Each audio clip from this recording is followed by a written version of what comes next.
name is Miss Jess, and I'm going to teach you how to draw a fire or ice flower from Super Mario Brothers. I have been a Super Mario Brothers fan since I was 4 years old, since I got this system up here that I've been playing on for several decades. I have two favorite Super Mario characters. You can see behind me Yoshi and Toad. Those are my personal favorites. I always love to hear everyone else's favorites, so feel free to share with me if you would like to.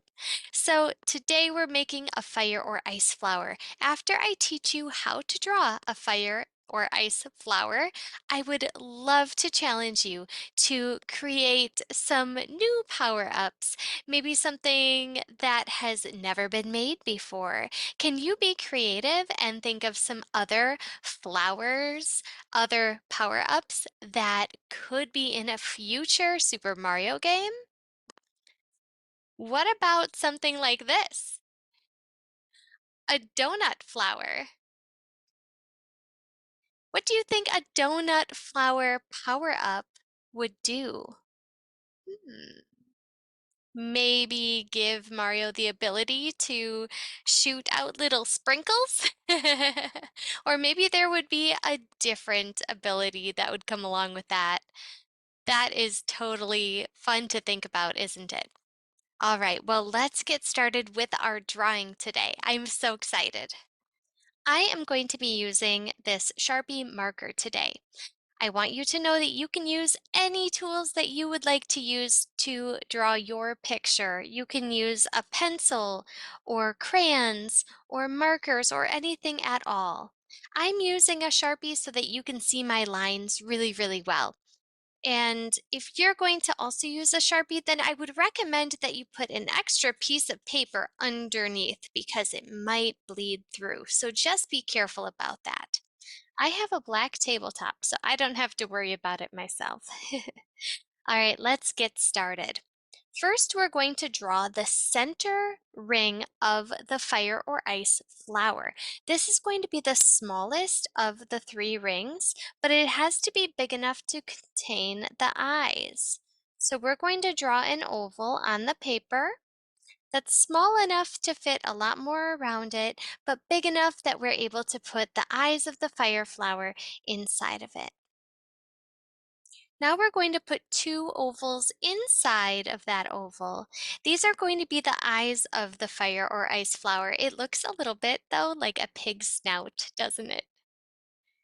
I'm going to put a circle inside the top of each of those ovals and then color in the bottom. Now those circles I just added, those are called highlight spots.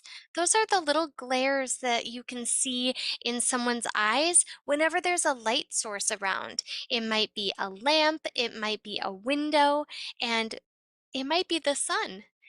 Whenever that shines in someone's eyes, it will give a white glare or a highlight, and that's what we see in those eyes right there. And it also adds quite a bit of cuteness, I think, to the character every time you add one of those. Next, we're going to make another ring going all the way around, another oval, and finally one more. So let's leave a little extra space and draw one more. Awesome. Okay, next we are going to draw the stem. So we're going to bring this stem coming straight down from the middle, two parallel lines with a flat bottom.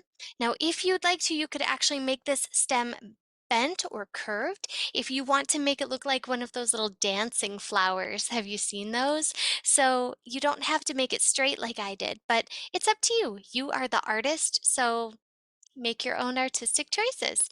Now, mine is straight, so it kind of looks like a lollipop right now. Could you imagine a lollipop flower?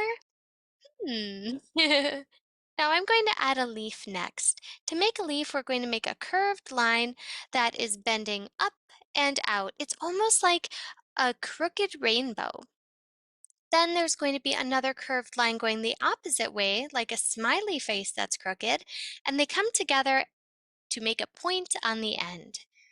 We'll add a curve going down the middle, just part of the way, and then we'll make another one on the other side. another curve, and an opposite curve, and one going down the middle. So there you have it. Now, this could be a fire flower or an ice flower depending on how you color it in. So here is a picture that shows both.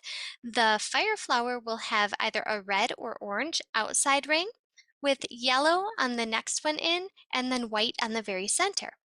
The ice flower will have a darker blue outside with a lighter blue inside and then white in the very middle. They both have green stems and leaves.